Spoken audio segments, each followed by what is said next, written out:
You ask Tiger to solve. This deals with linear equations with one unknown. The final result is x equals 10/21. Let's solve it step by step. Simplify the expression. Simplify the arithmetic. Multiply the coefficients.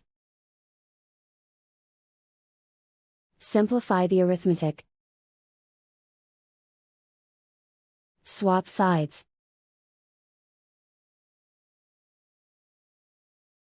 Isolate the x.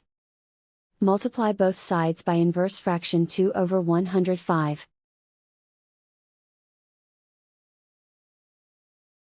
Group like terms. Multiply the coefficients.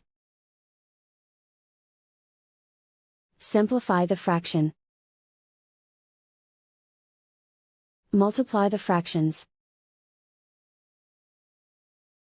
Simplify the arithmetic. And so the final result is x equals 10/21.